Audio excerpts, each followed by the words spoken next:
Public Laws of 1975. This meeting has been duly advertised in the South Jersey Times and the Sentinel. The municipal clerk of the township has been duly notified, and requirements of posting notices have been met. Please stand for the Pledge of Allegiance. Allegiance to the flag of the United States of America and to the republic for which it stands, one nation, under God, indivisible, with liberty and justice for all.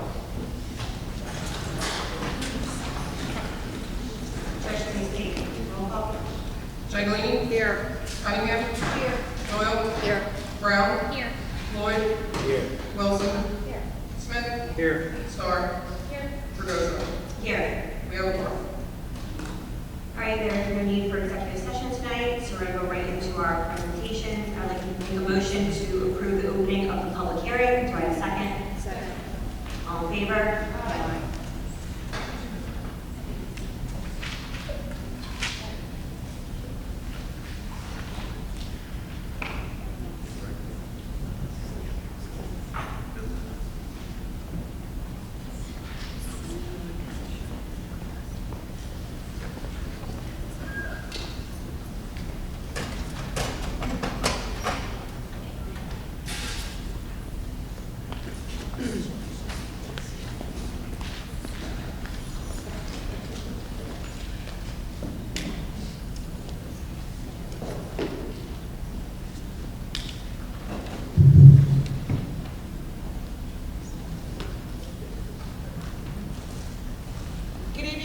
Welcome to our budget presentation. I'm Dr. Kristen Kellogg, I'm the superintendent, and this is our business administrator, our BA, Trish Birmingham, and tonight we are going to present to you the budget for the 26-27 school year. This slide here outlines the district's annual budget development process spanning November through May. The timeline begins with the board's approval of the preparation schedule and the opening of the budgeting system for principals and supervisors to assess program needs and submit requests. Throughout the winter, the BA and superintendent review, refine, and prioritize these requests, developing a preliminary budget for administrative and board review. Tentative budget is then approved for submission to the executive county superintendent. Once authorized, the budget is then advertised. The budget process culminates with the public hearing tonight. Our mission and vision were considered carefully when developing the budget. Many factors contribute to the orderly operation of a district, many of which are not directly evident. Our next slide will review some of the many factors that go into budget development to be considered while also staying focused on our district's mission and vision.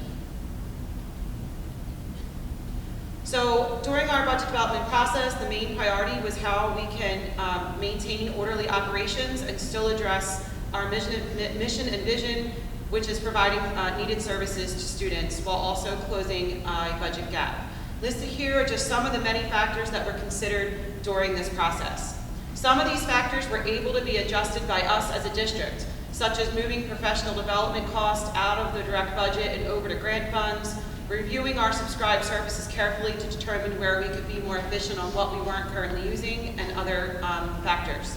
However, there are many cost factors listed that are not directly controlled by the district, such as health benefit increases, inflationary costs of utilities such as electric and gas, and the expiration of federal COVID grant funds.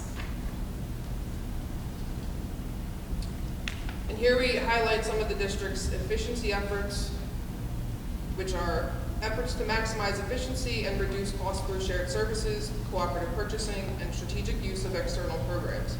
These initiatives include participation in statewide and regional energy and transportation cooperatives, leveraging federal programs such as E-rate, and expanding shared service arrangements with neighboring districts and the local police department. The district also reduces operational costs through technology efficiencies, participation in the school health insurance fund, and the use of in-district professional development, outsourced cafeteria services, and multiple cooperative purchasing networks to secure competitive pricing. Collectively, these efforts demonstrate the district's commitment to responsible stewardship of taxpayer resources while maintaining essential services.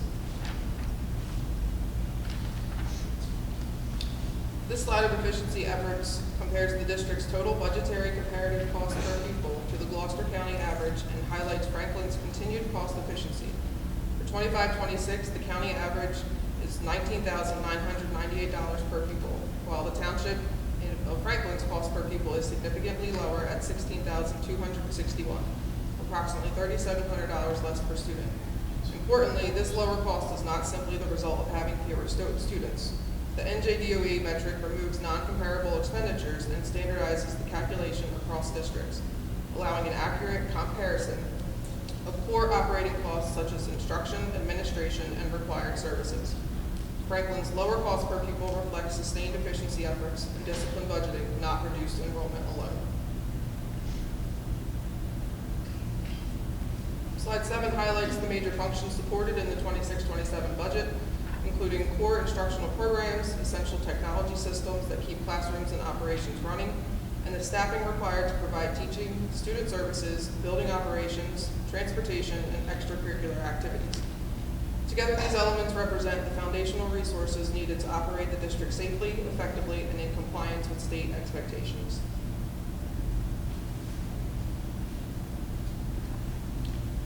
This slide highlights other operational categories, which are several core operational areas which are also supported in the 26-27 budget, including mandated services, transportation operations, health benefits, school security, facility, and strategic plan initiatives. It reflects the district's responsibility to fund the legally required special education services and out-of-district placements, maintain transportation operations and fuel costs, and absorb a significant increase in health insurance premiums. This slide also underscores essential safety measures such as school resource officers and district-wide alarm services, as well as ongoing facility work that prioritizes efficiency and in-house maintenance. Finally, it includes strategic initiatives to support communication, recruitment, and continuous improvement. Together, these categories represent the foundational operation functions necessary to run the district safely and effectively. The table here shows the monetary breakdown of expenses categories according to activity, as well as the change from 25-26 to 26-27 as proposed.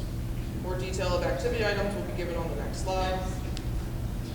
Showing in classroom instruction, the net decrease is attributed to the reduction of course or staff, as well as reduced school budgeting funds. Support services, the net decrease is attributed to the reduction in force or staff, as well as reallocating professional development costs to grant funding. Still included in this category are required one-to-one nursing costs, assistive technology items, and student achievement software application costs. Administrative costs, the category's net decrease is attributed to the reduction in force or staff. Still included are necessary continued strategic and long-range facility planning costs, along with other negotiated contractual costs and professional costs. Operation of maintenance and plant increase is attributed to contractual salary increases and overall utility and insurance cost increases. Student transportation services net decrease is attributed to decrease of funds for unanticipated special education outside placements, transportation requirements. Employee benefits, the net increase is attributed to increasing estimated health benefit costs in accordance with contractual benefit obligations and the overall rising cost of healthcare. Capital outlay is used to record equipment purchases and capital improvements. The net decrease is attributed to fewer projects to be completed in the 26-27 year.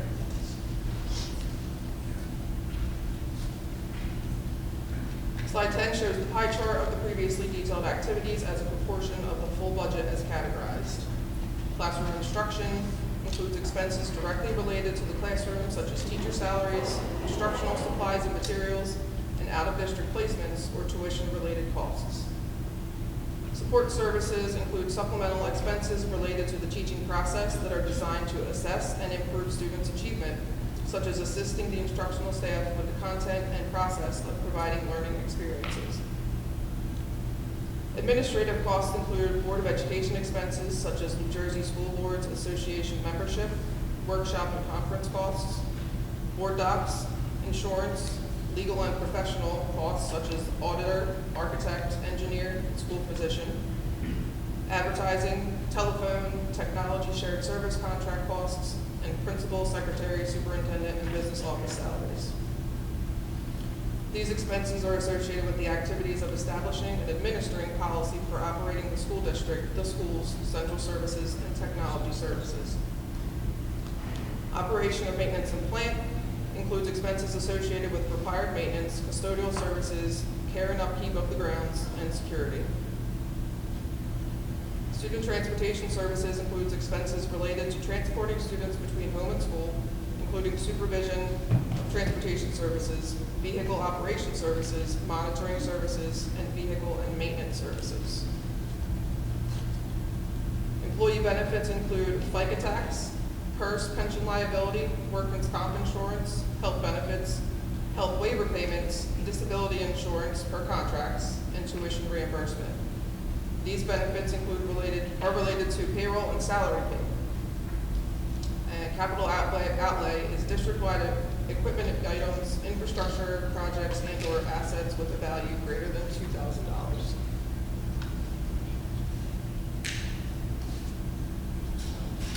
This pie chart shows the expenditures categorized by service or item as a proportion of the full budget. Obviously, you can see the salaries and benefits are about 75 to 76% of the full budget. Salaries and benefits include the salaries, of course, and wages paid to all employees and staff members. Benefits include the FICA tax, PERS pension liability, workers' comp, health benefits, and medical waivers. Contracted services are home instruction with outside vendors and/or current employees, OT, PT services, professional services, absence and sub-management software, financial accounting, human resource and payroll software, information technology management, water and indoor air quality testing, school resource officers, fleet services and repair, mechanical and alarm services, and printer copy and leases.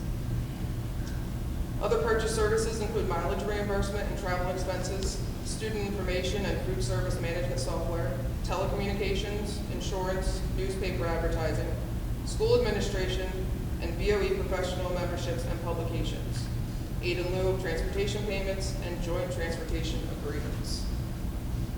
Outside placements is that tuition paid to other educational facilities for regular and special education, tuition to private schools for disabled students within or out of the state facilities, and charter schools. Support supplies include nursing supplies, supplemental curriculum materials, speech, audio, OT, PT materials and devices, custodial supplies, buildings and ground supplies, facilities supplies for plumbing, electrical, and HVAC systems, and vehicle and transportation fleet maintenance supplies. Instructional supplies include curriculum supplies and materials, Chromebooks, smartboards, curriculum subscriptions and licenses, student consumables, teacher resources, and classroom furnitures. Utilities include electricity and natural gas. And capital outlay, again, is building and land improvements, value greater at $2,000. This chart outlines the district's operating budget allocation for the upcoming fiscal year. As is typical for New Jersey public school districts, salaries and health benefits comprise the largest portions of the total expenditures, reflecting the personnel-driven nature of public education. Due to significant budgetary constraints, the district has implemented staffing reductions, and the remaining personnel costs shown here represent the resource required to sustain core instructional and operational functions within the limits of available funding. Other expenditure categories, including transportation, special education, tuition, and services, technology, maintenance, insurance, and curriculum, capture the essential supports necessary for compliant and effective district operations. The distribution of expenditures demonstrates the district's continued commitment to fiscal responsibility while navigating reduced resources.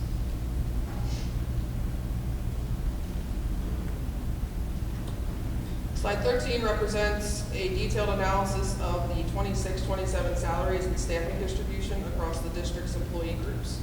The salary allocation chart illustrates that the majority of the compensation expenditures are associated with TFEA and TFSSA positions, reflecting the instructional and support roles that make up the core of district operations. The accompanying employee count chart provides context by showing how staffing is proportioned across these same groups, highlighting the relationship between headcount and total salary investment. Together, these visuals demonstrate how the district's remaining workforce, following recent reductions, is distributed across bargaining units and administrative categories, and how compensation resources are aligned with the personnel required to sustain essential educational and operational functions within current fiscal constraints.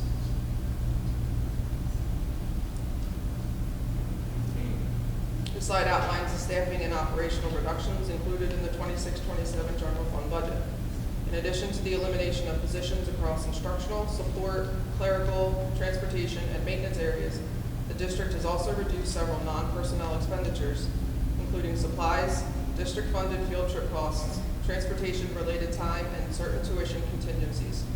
These actions were necessitated not only by ongoing fiscal constraints, but also by the fact that the district has already exhausted one-time funding sources, such as excess surplus and available fund balance, that previously helped offset rising costs. With those temporary resources no longer available, the district was required to implement permanent reductions to align recurring expenditures with recurring revenues.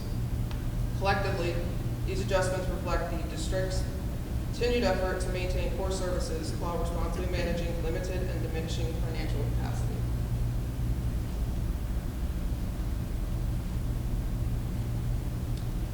This slide summarizes the instructional and operational impacts resulting from the district's staff reductions for the 26-27 year. On the instructional side, fewer available teaching sections may require the redistribution of students, leading to larger average class sizes in certain grades or subjects. While maximum class size limits and room capacity guidelines remain unchanged, the district anticipates adjustment to classroom assignments to balance enrollment across the remaining staff. Operationally, the reduction in personnel will require essential duties to be redistributed among fewer employees, which may affect workflow efficiency, processing timelines, and day-to-day coverage. The district expects increased consolidation of functions, greater reliance on shared responsibilities, and a heightened focus on prioritization and efficiency, while maintaining its commitment to delivering core services within available resources.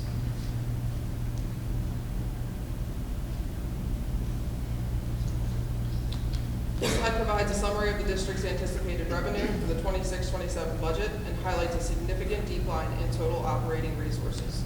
A major driver of this reduction is the complete loss of one-time revenue sources and the district previously relied upon. First, excess surplus of $1 million in the 19-20 budget, and then fund balance in years after. Excess surplus represents unspent funds above the 2% cap permitted by the New Jersey Department of Education. Fund balance reflects accumulated savings from prior years. Both are non-recurring resources that can and should only be used once, and the district has fully exhausted these temporary supports. As a result, the 26-27 budget shows a reduction of more than $2.18 million in fund balance alone. Although state aid, extraordinary aid, tuition, and the local tax levy show modest increases, these gains are offset by decreases in miscellaneous revenues, transportation revenue, and sharply reduced withdrawals from the maintenance and capital reserves. Overall, the total operating revenues declined by nearly $2 million, underscoring the structural budget challenges the district faces as recurring revenues fail to keep pace with rising costs and the one-time funds are no longer available to bridge the gap. Covering fund balance, using fund balance as a revenue source creates a gap when the prior year does not generate the same level of unspent funds. Fund balance is not a recurring revenue stream. It represents whatever money happens to remain at the end of a fiscal year after all obligations are met, which the district has had over the years to different extents, given those budget year actual costs versus initially budgeted. When a district builds a budget assuming that a certain amount in fund balance will be available in the following year, it is essentially counting on leftover money that may or may not exist to the fullest budgeted amount. If the actual year-end results fall short because costs increased, revenues came in lower than expected, or unexpected expenses occurred, the projected fund balance does not materialize. This creates an immediate shortfall in next year's budget because the district planned to use dollars that no longer exist. These result in a structural gap. Recurring expenditures exceed recurring revenues, and the district must make reductions or find a new revenue to close the hole. Covering state aid. State aid, we received an increase of 6%, which was the maximum percentage a district could receive in 26-27. However, it should be noted that the district is considered under adequacy. Covering extraordinary aid, the School Refunding Form Act of 2008 established the Special Education Extraordinary Aid to assist district with special education students that have high educational costs. Reimbursement requires an application process, with funds being reimbursed for eligible related expenses exceeding $40,000 or $55,000, depending on classification and placement, also depending upon funds available at the state level. Tuition received a minimal increase of $48,000. This includes payments from Newfield Board of Education that are estimated according to enrollment projections and are agreed upon for the 26-27 year, as well as the reconciliation of tuition from the 24-25 year. It is imperative to note the Newfield Board of Education continues to make timely payments and does not have any outstanding owed amounts. Transportation saw a minimal decrease, but is budgeted as based on the 25-26 revenue projection per estimated funds and agreed to with Newfield Board of Ed. Miscellaneous income includes funds from SEMI, the Special Education Medicaid Initiative, shared services revenue with DELSI and ELP, or our CAEFM, and interest. 25-26 miscellaneous income includes funds that were transferred from 24-25 as an adjustment for prior year encumbrances, meaning items that were encumbered in 24-25 and payable in 25-26. Local tax levy. Each year, the tax levy can be increased up to 2% of the previous year's levy. Should the budget not utilize the full 2% available, the remainder becomes bank capped and is available to use within the next 3 budget years prior to expiration. Given the extenuating circumstances of budgetary increases in expenses, it is necessary that the 26-27 budget is balanced with a 7.38 tax levy increase, allowable from an adjustment due to rising healthcare costs as compared to the state of New Jersey increase. The county average of school tax levy increase is 6%.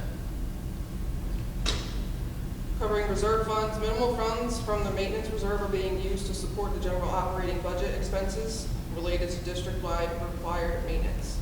Funds from the capital reserve are being used for concrete repairs due to safety concerns at the bus garage. This slide highlights a nearly $2 million reduction in total operating revenue for 26-27, driven primarily by the complete loss of fund balance and sharply reduced withdrawals from maintenance and capital reserves. Even with modest increase in state aid, tuition, and local tax levy, these gains are not enough to offset the elimination of one-time revenues and declines in several other categories, resulting in an overall decrease of $1.99 million in the district's operating budget. This slide provides a multi-year comparison of major revenue and expenditure trends, showing how shifts in the local tax levy, state aid, contractual salaries, and healthcare costs have shaped the district's financial position. The 26-27 budget reflects substantial increases in both tax levy and healthcare renewal rates, with premiums rising 17.5%. Because healthcare renewals must be budgeted based on estimated staffing at the time of preparation, actual costs can vary throughout the year as staff are hired, retire, or change benefit elections. These population shifts directly influence the difference between projected and actual expenditures. Also a contributing factor is the long-term impact of Chapter 44, which restructured employee health benefit contribution schedules as compared to the Chapter 78 contribution schedules. Since July 1st of 2020, this change has resulted in more than a $1 million in unrealized employee contributions that previously helped offset the district's share of health care costs. The combination of rising premiums, reduced employee contributions, and year-to-year variability in staff eligibility contributes to the district's widening structural budget gap.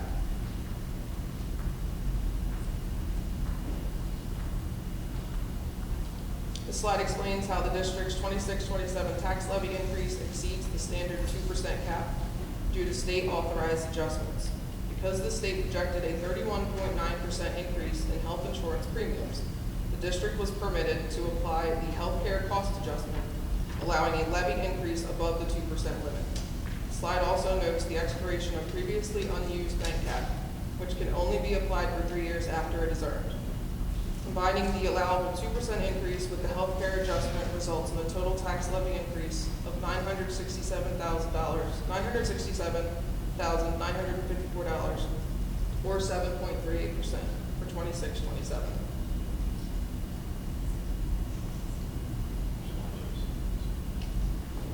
Slide 19 summarizes the estimated tax impact of the 26-27 budget, showing how the proposed tax rate translates into annual and monthly changes for homes at different assessed values. The average Franklin Township home would see an estimated increase of about $172 for the year. It also clarifies that property taxes are based on a home's assessed value, which often differs from its fair market value or potential selling price. Another contributory note is that the township's ratables increased by $5.7 million from 2025 to 2026, reflecting modest growth in the tax base. Overall, the proposed budget results in an estimated 8.99-cent increase for $1,000 of assessed value. It's also happy to note that the taxpayers have received direct savings in the amount of $2.3 million since 2013 regarding the funding of the roofing project that has not been passed through the taxpayers, but has been paid by debt service with capital reserve funds.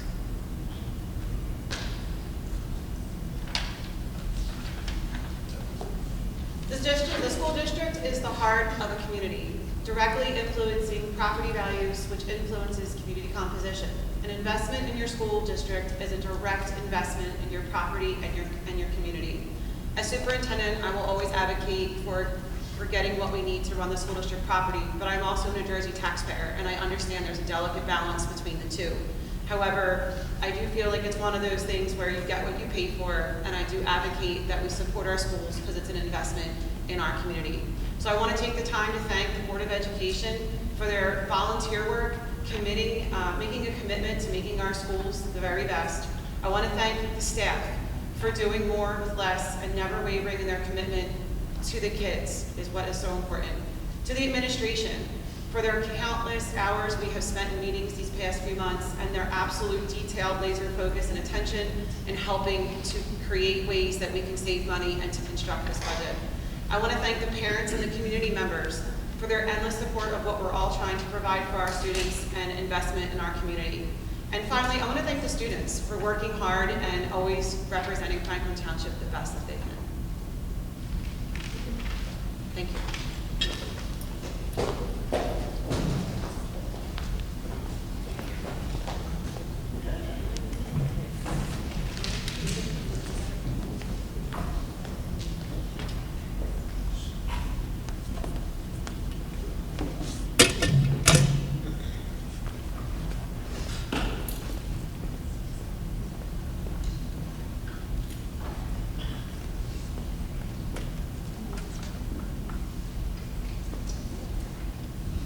All right, at this time, I'd like to open for public comment on agenda items only.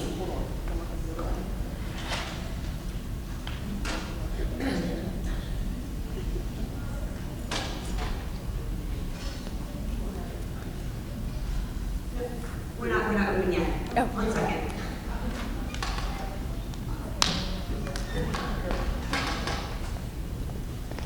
All right, let me restart. At this time, I'd like to open to public comment for agenda items only. As a reminder, each participant is asked to give his or her name and address prior to making a statement, which will be limited to 3 minutes in accordance with our board policy 0167. Please keep your comments respectful and non-defamatory and maintain the level of decorum appropriate for a public meeting where minors may be in the audience. Comments and questions will be addressed to the extent possible after the close of the public comment period. The public comment period should be limited to 60 minutes. All right.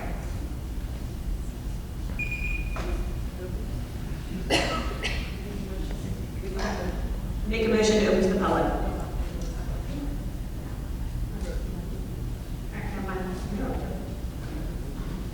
Good. Yes, you're good. Hi, Courtney Zematitis, teacher at Ritter School. In the presentation, there was one slide that I wanted to ask a clarifying question about. It was slide 15, I believe. In the section that said what will not change as an impact to staff reductions, it said the maximum class size limits remain the same.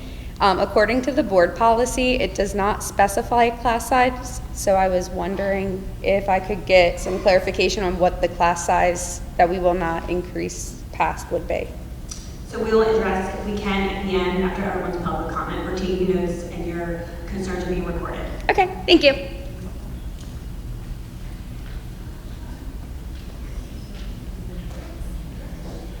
Anyone else?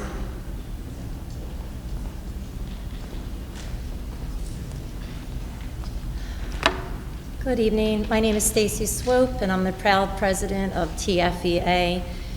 Our association is comprised of 123 certified staff members. Tonight, I'm speaking on behalf of the dedicated professionals who serve this district. April 24th was a devastating day in our district. 13 teachers plus various support staff received reduction in force notices. The impact of this reduction is widespread. It leads to larger class sizes. Research shows that class sizes less than 18 produce more engaged students, more one-on-one time with the teacher, less behavior problems, and overall greater student achievement. This moment on April 24th did not happen overnight. For years, the board chose not to raise taxes. This came at the expense of long-term stability. When a district avoids investing in its schools, the cost does not go away. Choices have consequences. The preschool expansion was denied without public vote. A preschool that would benefit community members and attract families to our district. A preschool that would bring in revenue for each child enrolled. Consolidation with Delsey was rejected, again without public vote. A consolidation that would enable Franklin to combine resources with Delsey and reduce spending for top administrative salaries. The reason given by the board for rejecting such changes was uncertainty about the tax impact. In the past 8 years, 60% of certified staff left the district due to low pay and or morale. To fill those vacancies, the district hired new staff at higher steps. That is paying more later because the board failed to invest earlier. Tonight, I urge the board to work together with the association in these difficult times. Our students deserve stability, our staff deserves respect, and our community deserves to know that decisions affecting school professionals have been reviewed not only through a financial lens, but through an educational one. Thank you. Thank you for your comment. Good evening. John Stagliano, teacher at Ritter School. Members of the board, Dr. Kellogg. I'm addressing the board this evening as the senior veteran teacher in this district. As most of you are aware, I am closing out my 36th year in the township, and I'm praying for another 36 years. In my entire tenure in the district, including the 20 years I served as president of the TFEA, I have never seen what I witnessed on Friday, April 24th, namely the dismissal of 13 teachers along with 4 other staff members from our district due to a reduction in force. You can check the records on the board going back to 1990 when I was hired, but I personally cannot recollect a time when there were more than 3 to 5 teachers let go in 1 year due to a reduction in force. This should be an embarrassment to this district. I also want to make it clear that I don't blame you, Dr. Kellogg, for this. The board hired you, and the first major task you had to do was to figure out how to make the budget work. If anything, something like this makes your job harder, because ultimately you're the person who gets blamed for this. It's hard to establish a good working relationship with your staff when you are looked at as the bad guy and as the person who gets rid of people. To the members of this board who have sat on it for many years, you need to look in the mirror, along with those who recently served and are no longer on the board.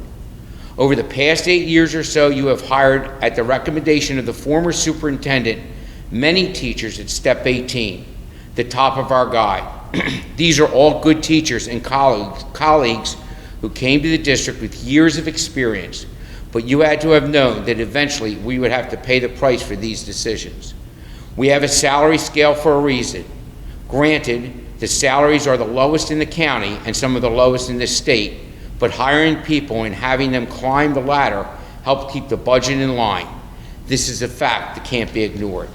I'm aware we have an economic crisis in the state due to extreme rising costs of insurance and gas prices, but to cut 13 teachers is not the way to get your budget in line. For 36 years, I've heard this board brag that we had the lowest cost per pupil in the state. Now we're paying the price. My question is, what are we going to do about it? Each month you ask Mrs. Dolden to report on student data.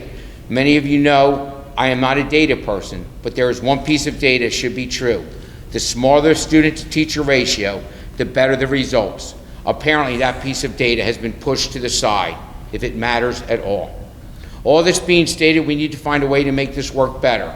If any of these teachers whom you let go still want to work here, give them a contract. Let's get together, administrators, teachers, board members, and community members, and figure out a way to get the numbers to work.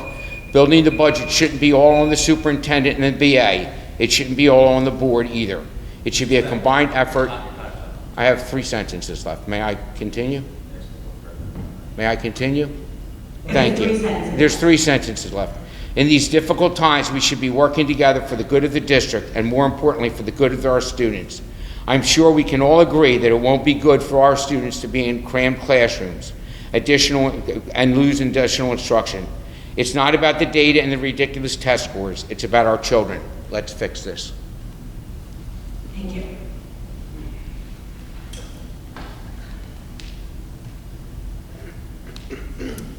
Good evening, Nancy Kennedy, 711 St. George Street. So I rarely come to Board of Education meetings. I save all my meeting fun for Township Committee. And if you've managed to catch any of the Township Committee meetings on YouTube, you've probably picked up a theme that's complained about a lot. And that's that to the detriment of the township, professionals who may have some disconnect with our community values have been relied upon. I don't really know Dr. Kellogg at all. I'm sure she is a wonderful human being. But I do know a lot of you on this board. And while I would say it's fair to say that we don't always agree politically or in any way, I think we all share very common values. And those values include taking phenomenal care of the children of Franklin Township. I don't think there's one board member that I know who would disagree that your number one obligation in sitting here as elected officials is to the children of Franklin Township. Knowing all of you, knowing how successful you've been as business owners, as educators, as administrators, as coaches, you get it. You get what's important, and it's the kids. So, like Mr. Sagliano, a brilliant man, said, what can we do about it? Because if the input that I'm seeing from the residents is reflective of how most people feel, we don't think it's an appropriate solution to fire 13 talented teachers, and I believe it's 4 very needed support staff. You all are smart.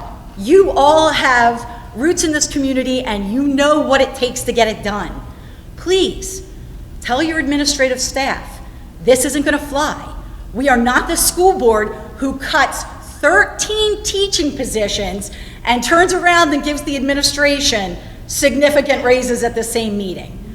Not that that administration is undeserving. Most of them, you know, again, some of them I'd go to the mat for, they're phenomenal. But holy cow, guys, the salaries were posted 1 minute on Facebook and taken down the next. That's not the board members that I know. You all are about transparency, you're about the kids. Please, dear God, take those values that all of you live with your own families and go back to your administration and say, not on our watch. Maybe taxes need to go a little higher, maybe things could have been done differently here or there, but not 13 teachers, not our kids. We have different values than that here in Franklin Township, and we all need to get on board and see what can be done. Thank you all very much.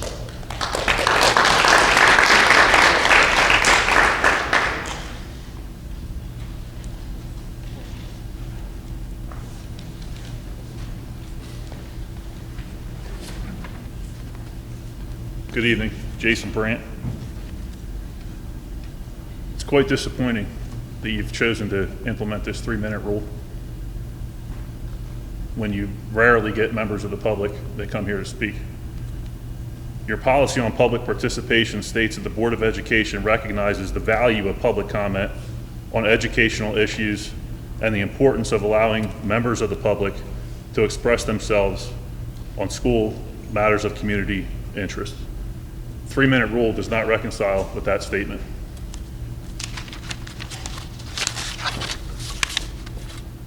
I have a list of questions here. I'll go through them as quickly as possible as I am time constrained. A lot of the reliance of your budget preparation was on health insurance costs.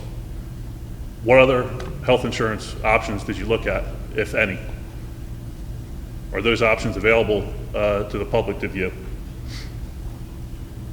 As Mrs. Kennedy referenced, on your human resources agenda, you have item G13, which are non-unit staff salaries that were initially proposed at a 4% increase, which is far in excess of prior year increases. Those salaries were posted publicly and then removed. Are they going to be voted on this evening? And if so, at what percentage increase? Also of note that wasn't discussed in the budget presentation was the $2 million deficit that was identified in the 24-25 budget by the auditor. How did that $2 million deficit occur, and what type of effect did that deficit have on this year's budget preparation? It's interesting that the $2 million that was overspent then is exactly the $2 million that seems to be what the reduction in cost this year are. Lastly, the 13 teachers and I believe 6 staff members, how were they chosen? What were the criteria used in order to make those determinations? Was the board involved in that? Do you know who these individuals are? Thank you. Thank you. Anybody else? Hi, Colleen Bittner, Janvier School, second grade, Vice President TFEA. The presentation you gave, was that posted somewhere? Tomorrow. Tomorrow it will be on website. And my question has to do with when they mentioned smart boards and Chromebooks. It was in the budget. Are we getting new ones? What did that exactly encompass? We'll address it at the end. I understand. That's my question now. Thank you.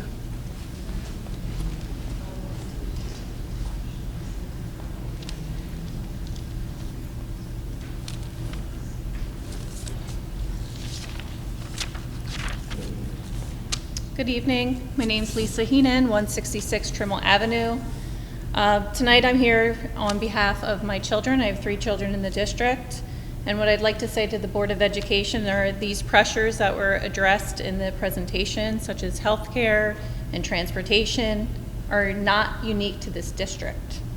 And other districts are facing the same, if not more substantial decreases, did not get state aid, but yet they're not making reductions of this size. The proposed loss of 13 teachers is not a minor adjustment in a district this size. It will certainly impact class sizes, support for struggling learners, and the quality of our students' education. And as a parent, I'm asking the board to make more responsible decisions. When I looked at the past 5-year budgets, there were 2 with a 0% increase. That is not sustainable to run a district. I'm asking for manageable incremental increases over time. I'm asking for voting on budgets that are reasonable for the taxpayers and to not deny mechanisms for additional revenue, such as universal preschool, that could bring money into the district and offset these prices. Voting not to increase the budget is kicking the can down the road and leads to what we're seeing today. And also for transparency purposes, I think this budget presentation should have been available in advance so that the public could have looked at it and had their questions ready in advance. Thank you.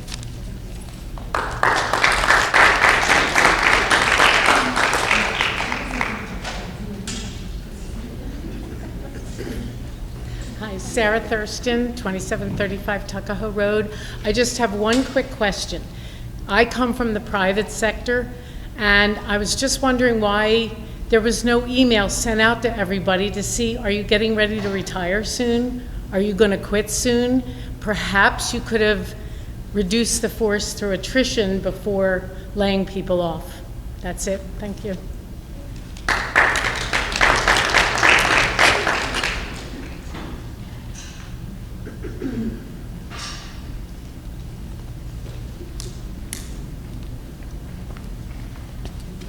Nick DeSilvio, 698 Grant Avenue.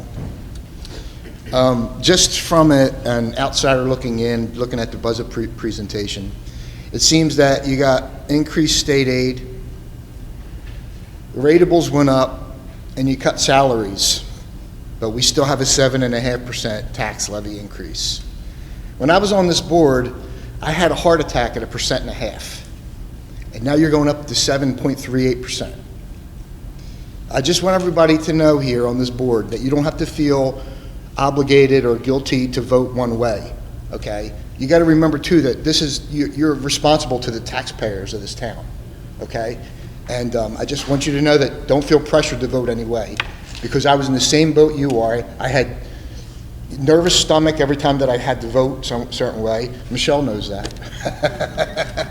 So thank you for your time. That's it.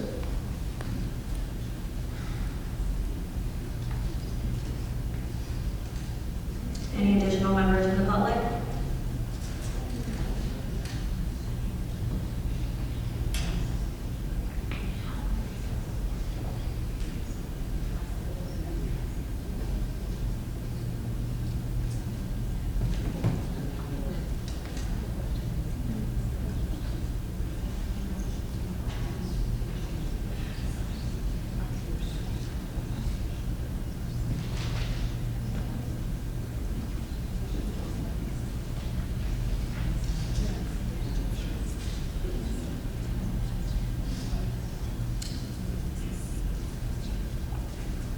We were just saying in order to get definitely efficient responses, debating whether it's better to answer a few now, but wanting to make sure that we give the best answers, like when and how to give which answers. So if you can just bear with us for 1 minute. Some answers may be tomorrow, publicly posted. Some may be, emailed directly to the person, or we're going to do what we can to answer some of them now. Okay? Bear with us 1 second. So I guess I can start with class size. So I will get back to you on that one. So where's that quote? Right. But that would mean traditionally whatever the class limits are now, they wouldn't go above that. So I know, let's say typically at Janvier, you might have a class size of like 22 first graders, maybe 23 depending upon, right, like the section at the most. Like it wouldn't go over that. But whatever you traditionally have right now in whatever building, whatever grade level, it wouldn't go beyond that. Unfortunately, some of our more supportive settings with general ed that might have some special services, even though it's not required, they're the ones that would then see an increase, and they might have a more typical class size range. But the general overall class size will not, as a max, increase. I don't know if that answered your question. So would an ICS section likely see more of an increase, or that's not what you're thinking? So I will say, just to set the precedent for everything else, we'll try to give the answers based on the original questions. We're not really going to go all the way back and forth, but just whatever the typical limit is now, that's what would be for the max for going forward. So that would be a regular ed setting, an ICS setting, like that type of thing. Currently, also, the districts that currently have preschool funding prior to this year receive 90 to almost 100% funding for their programs. So a lot of times district can offset costs by allocating certain regular district funds to a preschool budget and be able to garner in more, actually more revenue than what they currently have. So preschool back 2 years ago would definitely be a financial win and a resource for the district. Unfortunately, what the state has now set out is that any new districts that apply will only receive 60% funding for that new program, which means the district would have to fund the other 40% on their own. That extra 40%, as you can see from the presentation, we don't currently quite have that. So it used to be the current funding, if you already have a preschool, does allow for you to get extra revenue, but they're not carrying over that same formula to districts that apply now. Actually, that started last year, so I just wanted to make that known as well to the public.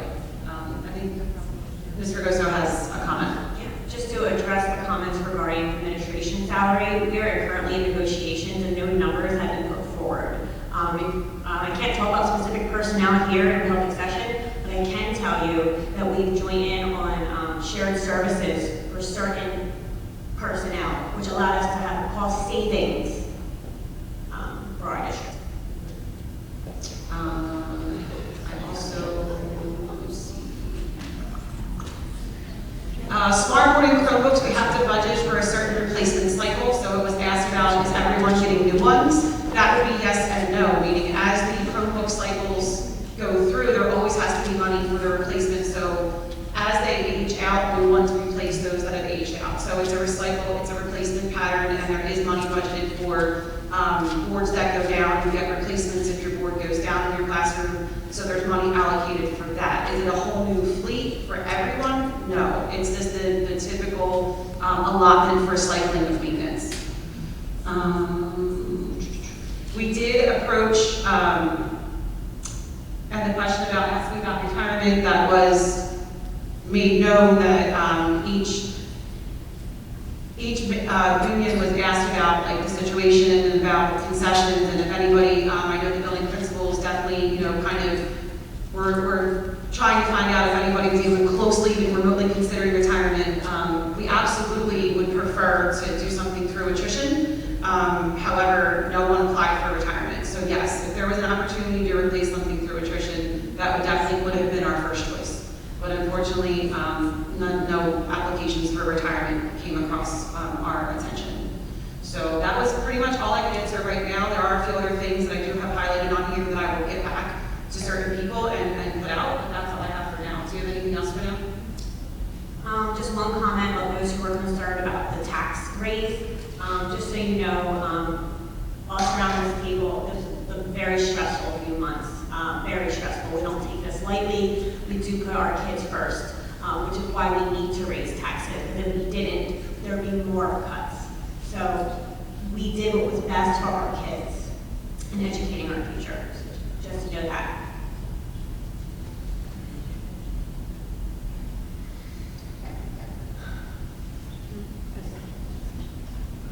I'd like to make a motion to close public session. All in favor?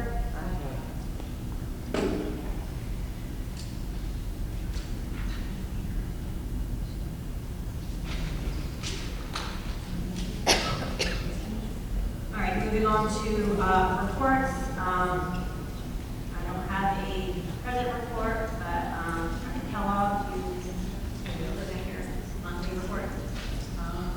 Mr. Wade.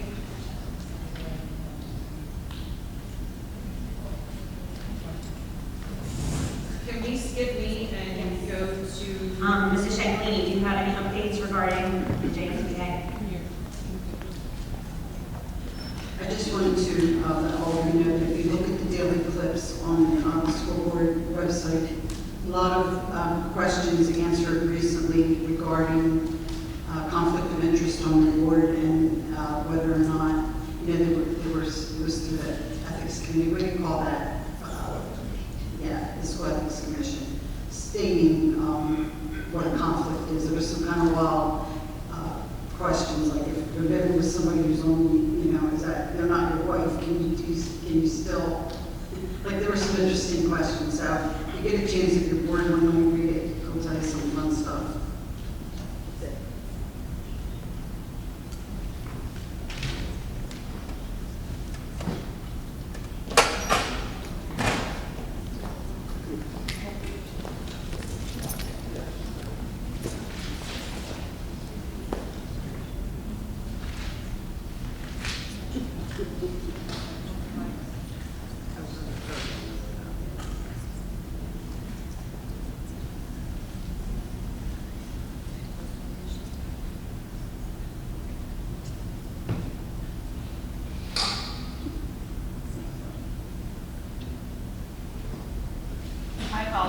we had this loaded up, but because we had the other presentation, this one is now discussed to log in.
It's just because I know there's been a lot of tension and a lot of things that aren't obviously on the positive side tonight. I wanted to take a moment to reflect a little bit on the positive and what we do every day when we come here to educate our kids in Franklin Township. And so I always like to highlight a little bit about where I've been and where I go through in the district. And I just want to thank Ms. Enders for inviting me. Me and Ms. Dolan went to a 4th grade language arts class, had a lot of information about the Revolution. We played Jeopardy.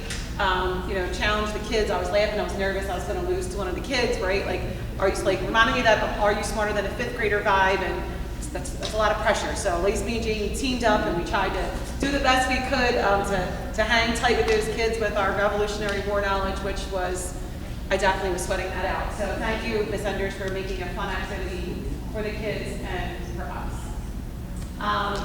I got to walk the halls of Ritter. They do a cool thing where they had all different famous people. The students all had different famous people that they had pictorial representations of, that some were like life-size, and they had little blurbs about them, and then they also presented. So it gave them a chance to practice their speaking skills in the hallway, the 6th grade hallway, and I really enjoyed hearing from a lot of the kids directly, hearing about the people they picked, why they picked them, and hearing all about their famous person. So that was really nice over at Ritter.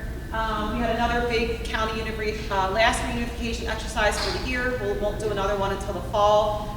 Really, Gloucester County is leading the way in this effort, and I'm really proud of the county people who are working on those efforts for having, in case, God forbid, we ever needed to use that.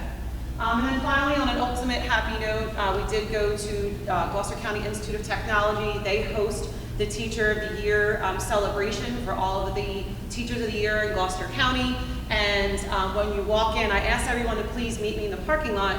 I said, I would love for us all to walk in together, because what they do is Gloucester County Institute of Technology lines the hallway with all different students and staff, and they give the teachers a standing ovation of applause as they enter. So I'm like, I've already got tricked into that once, showing up solo. I'm like, stop clapping, it's not for me, clap for the teachers. So I just thought this was really cute. And I don't know if you can't hear it, but as they're walking, there are 3 Teachers of the Year, and this huge hallway that's lined, that was me filming, walking behind them, and everyone's clapping and cheering and celebrating our Teachers of the Year. So it was a really wonderful lunch and celebration with them. And I want to take a moment to express my sincere gratitude and appreciation. To be quite honest, I am going to read this because I felt like this has been a very long, arduous few months, and I was nervous that if I tried to say this off the cuff, what I want to say won't come out. So basically, I want to take a moment to express my sincere gratitude and appreciation for the staff that have been affected by the district's reduction in force. I want to be clear that this decision is in no way a reflection of your performance, dedication, or the value that you have brought to the district. Each of you has contributed meaningfully to our mission and vision, and your efforts have not gone unnoticed. Please carry forward the knowledge that your work here mattered and was deeply appreciated. I wish each of you the very best in what comes next, and have no doubt you will continue to do great things. Again, these decisions were made from a financial perspective, and this wasn't because no one thought they weren't necessary. And so it is with a heavy heart that what we have today, but I just want to sincerely thank everyone who was affected. I appreciate your time.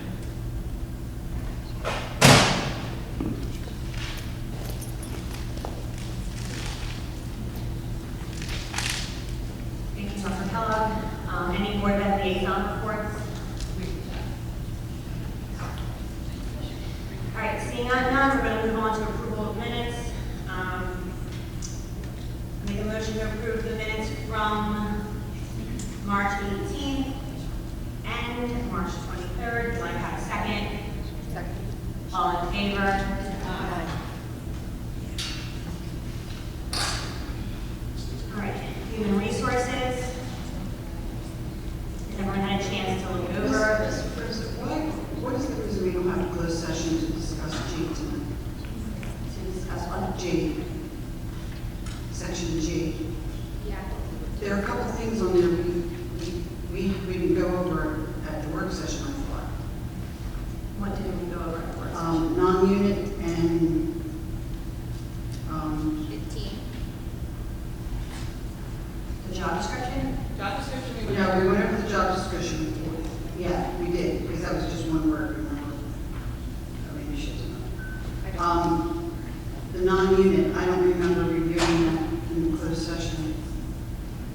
What about the non-unit?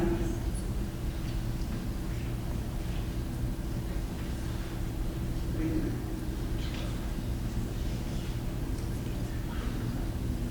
Out of 10? No, that's not. This is just higher than 11, correct? Correct. Because we haven't settled with any group for next year, correct? All that's listed are employee names. Any salary that's listed are ones that have not been negotiated and finalized, so there are 0 salary changes on anything on this agenda. And same with 12? Correct, there are no, well, part-time is, if I'm not mistaken, that's the same. There's no change. Okay.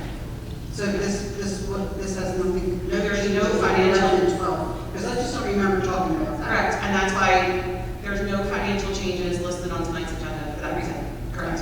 And future agendas. Correct. Future agendas, yes. Any other comments or questions regarding human resources?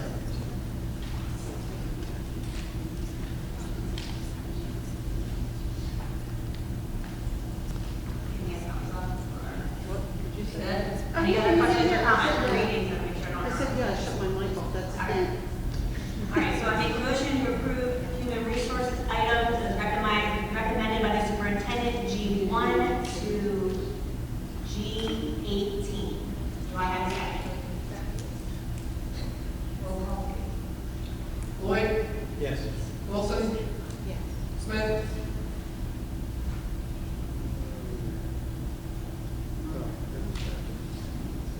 We did.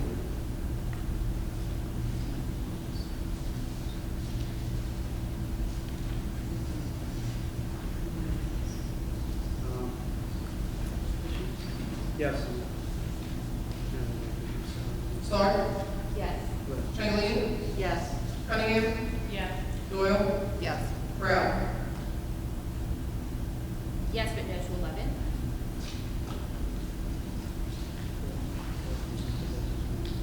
That's exactly. Fregoso. Yes. Motion carries. That's why it's not there. All right, moving on to education items.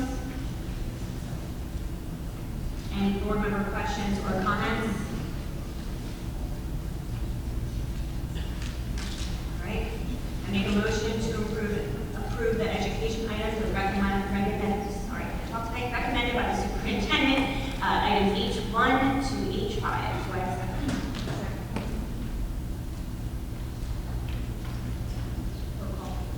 Cunningham?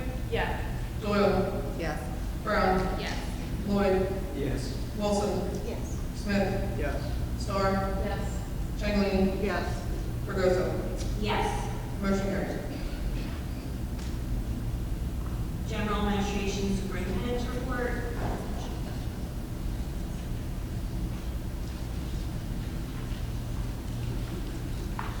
Board members, do you have any questions or comments? I just wanted to thank you for responding to my inquiry about the one item on my agenda.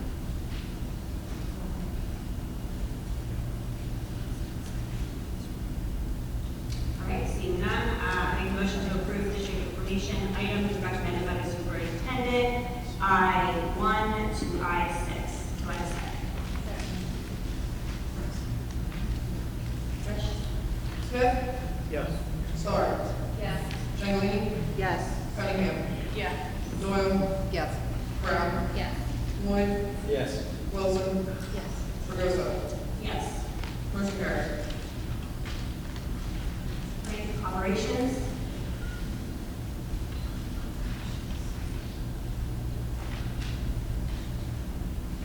We can go over the treasurer, or anything? No changes. No changes.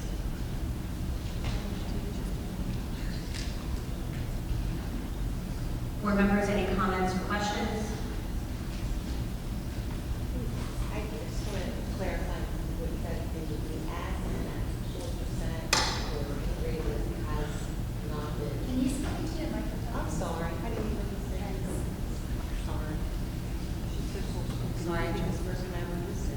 I just want to clarify that 4% that you had mentioned, that has not been put out there or negotiated or anything like that with what we're dealing with today. There is no one on the agenda tonight that received any type of raise at all. The only thing that was inadvertently put on the agenda and then removed was because they had not been discussed yet with you as a board in a work session or an executive session due to personnel issues. So that's typically what goes on and just out of habit, but it hasn't been discussed yet. Especially when we say administrators, there's two non-unit administrators, but the majority, the rest of the administrators are in an administrative union and they haven't finished negotiating yet. So there's nothing decided for them at all.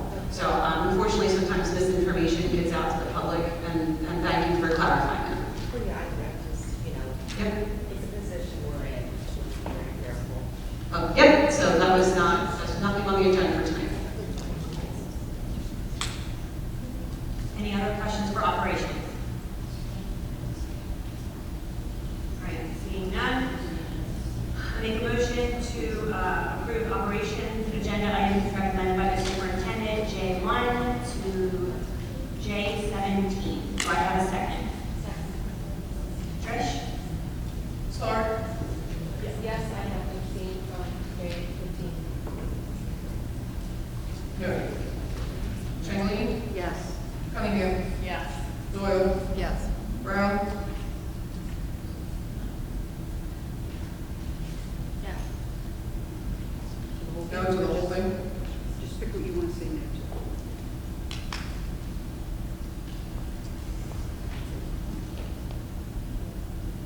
4.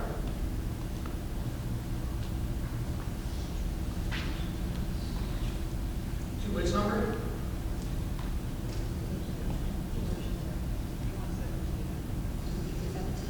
J4? 17.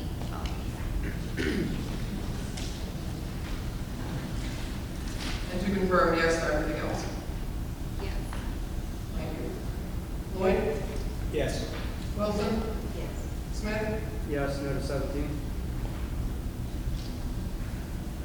Noted. Fregoso? Yes. Motion carries. All right, moving on to old business. We have our little items on here, our yearly planning calendar, our board meeting schedule. I know we've gone back and forth about board goals. I think it's very important now that we do some kind of goal specifically related to finance, budget, learning more about that. We can talk about that at a work session. But we kind of all agreed about some kind of finance committee. I think this is where this would come in and we could do better. didn't we also say we're going to maybe make some kind of modified, I think Kristen did a modified Yeah. board assessment, but we kind of, Alicia and I talked about putting that on the back burner until all this is kind of, decided. And then we'll do this board assessment and then go from there on what we think we should do as a group, if, whatever. Yeah, Dr. Kellogg kindly created like a self-evaluation, kind of put it into simpler terms, so we can do that together and see what we need to work on. But there should be a budget committee created. We said finance committee, yes, we will work on that, yes. I know, Trish, you were working on getting the amounts for, class trips, question about the other. Okay, great, thank you.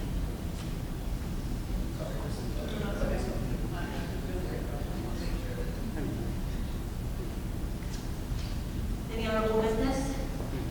Or any new business?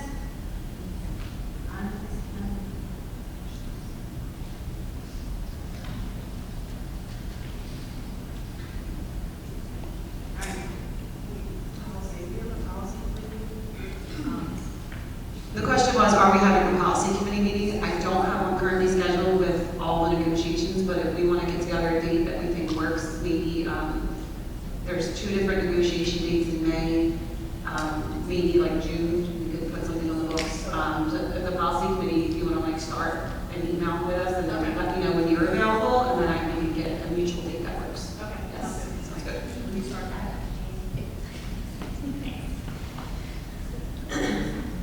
All right, moving on to public comment section. I'd like to make a motion to open to the public. Do I have a second? Second. All in favor? Aye. Any members of the public who wish to address the board?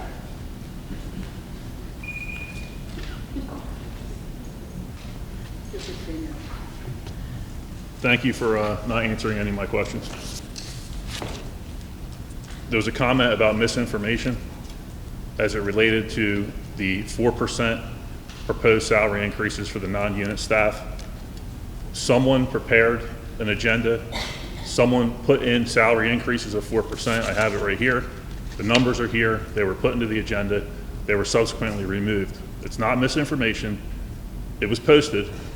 It was 4%. I know how to do math, and it's now gone. And I'm glad that it's gone, and I'm glad that you guys didn't vote on it this evening, because it sounds like maybe you'll actually finally discuss it prior to voting on it. Are we still in the no questions, no answers? Yes. Okay, I'll have another question that you may or may not choose to answer. The SBA contract, which is generally on the agenda this time of year, is not on the agenda. When will that be on the agenda? And is there a proposed increase associated with that contract? No answer on either? Thank you for your comment. Okay, we'll infer the answer on that. Thank you.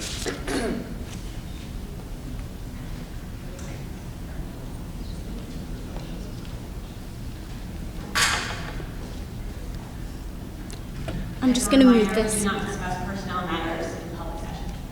But don't put it on the agenda. You put the numbers out, not me.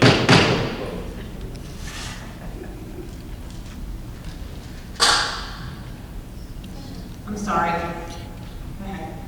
Hi, can everyone hear me okay?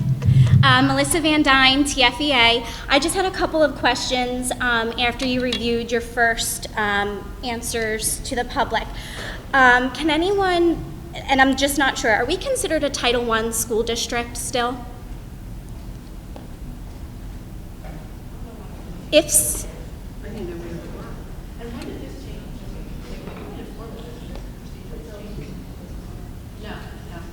We have never held a comment this way. No. Never. Please don't tell me this. Wait, what are you talking about, Michelle? Sorry. that's okay. If I'm not allowed to ask it, just let me know. I didn't. Whatever you want.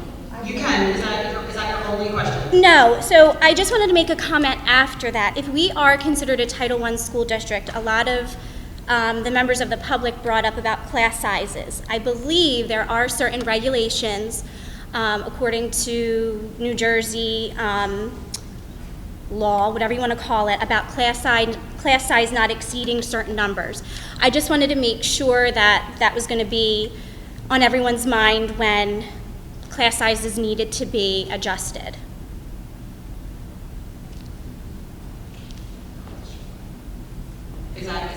And then one other random thought. By any chance, as far as like bringing in revenue, has anyone discussed or talked about advertising on our buses or looking for advertising from like local businesses to bring in revenue?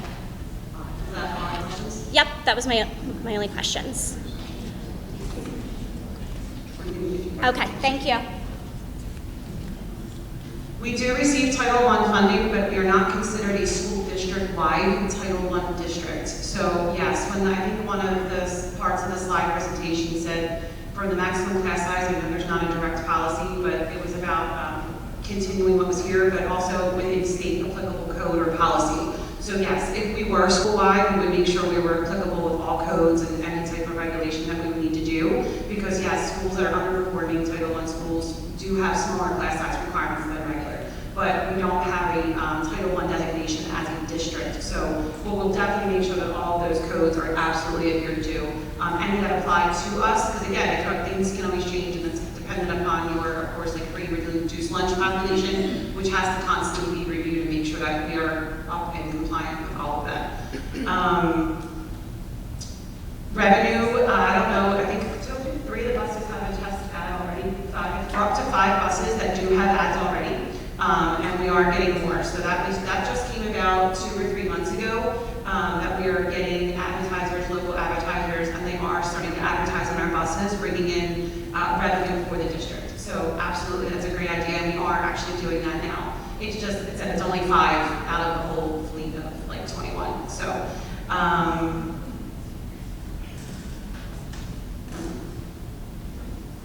and that's, I guess that is that, sorry, thanks.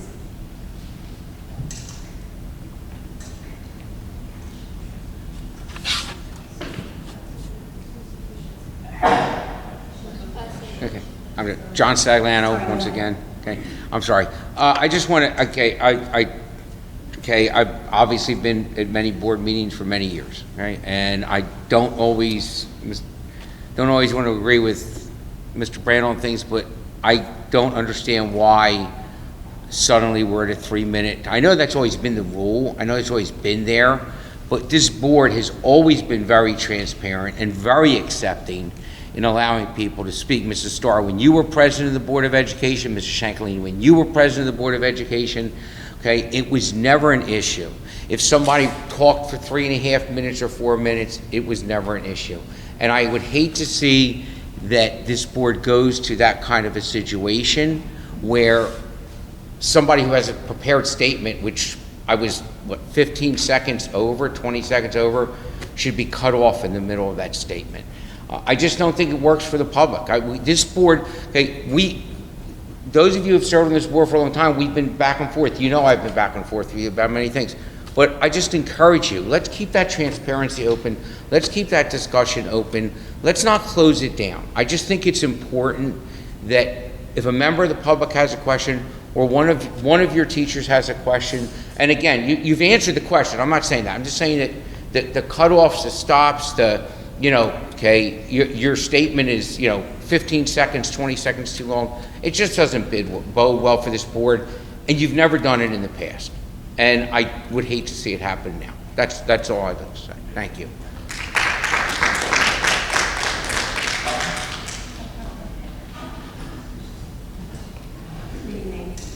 Hi, good evening. I just had a couple questions. State your name, please. I'm sorry, Brooke Sanders, TFEA membership chair, but also resident 112 Lewis Court, Franklin BoE. A few questions I had in regards to the reductions that were listed. A few of the reductions that were listed were school-related supplies, reduction of transportation-related time costs, and district-funded portion of field trip costs. So I just wanted to see if there was any type of clarification on or expansion upon what that meant, or is that something that you don't necessarily have the specifics for right now? And then the other, I guess just not comment, but question, or a continuation of a question. I believe, I feel like there is a little bit of a miscommunication with the question of the max class size. In our board policy, there is not a number that's listed, which is fine, but I think we're wanting to know what is that number. And so I understand that if that cannot be answered tonight, but I think that's kind of what we're missing here. We don't know what the max size is. And I know that some numbers were thrown around, but I don't know if those were just like examples, so to speak, not necessarily the set specific numbers. But I do think we would like to know what is the max class size number. But those are my just 3-ish questions. Thank you. Thank you.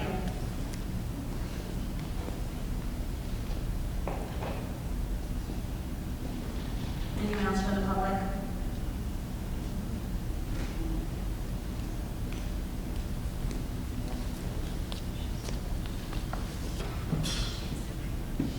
I'm sorry. No, you're fine.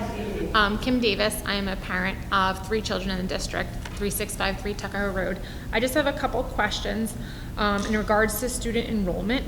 How are the students' residents audited to make sure that they are not residing, that residence is actually true, not coming from a different town or district that we're paying for enrollment? How often is that audited? I know upon enrollment we have to provide documentation, but how far after is that audited?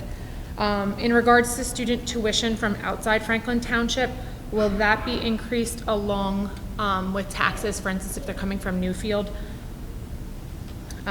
Also, have we evaluated restrictions on transportation, such as, now I don't know legality issues at this moment. I know when I grew up, it was you had to live a certain distance from the school in order to receive transportation. Of course, that's an inconvenience. It's something that I do utilize, but inconvenience sometimes has to be sacrificed when we have to make budget cuts. Thank you.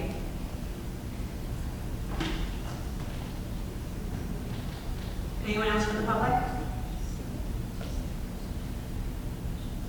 I'd like to make a motion to close the second public comment section. Do I have a second? All in favor?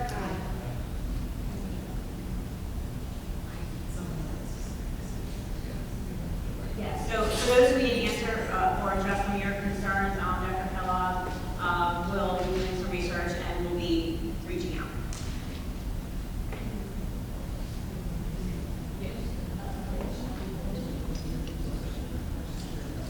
Yeah, so they're telling me that they'll probably make it like a public announcement, a newsletter, a letter, or something for you guys to get those answers. Okay? I'd like to make a motion to adjourn. Do I have a second? All in favor?